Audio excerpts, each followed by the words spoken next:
A wiesz co to jest za dom, Wiki? Obejrzyj się. No, to jest Śląski Urząd Wojewódzki albo Marszałkowski Urząd też. I niektórzy złośliwi gadają, że to jest śląskie koryto. A wiesz po jakiemu tak gadają? Bo tu siedzą ci, co nas gnębią podatkami. No, chodź, idziemy. A co to są lampy? Lumpy. Lumpy to są takie hachary, najduchy i łobuzy. Aha, a ciebie chodzi o tego lumpy? O Zefla lumpy, aha. To był taki nauczyciel, wiesz, który uczył w szkołach, działacz społeczny. Patrz jaki wielki pan tu jest. Taki hop wielki. A wiesz co to jest? Skąd wiesz? Przeczytaj, no umiesz po polsku czytać, nie? Poczytaj co tam pisze.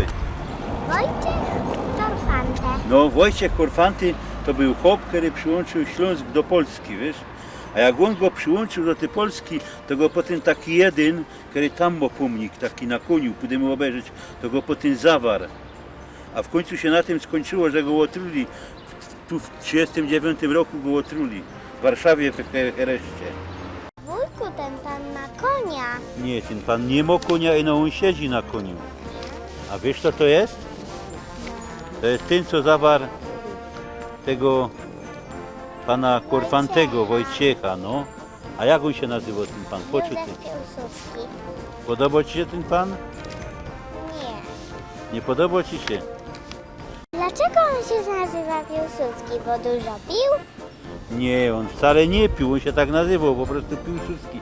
On jeździł na kasztance, widzisz? Wejrzyj się tam, jak ta kasztanka wygląda. Jaka No, kasztana? no. Kasztanka. Bo ona miała taką farbę miała, jak kasztan wyglądała.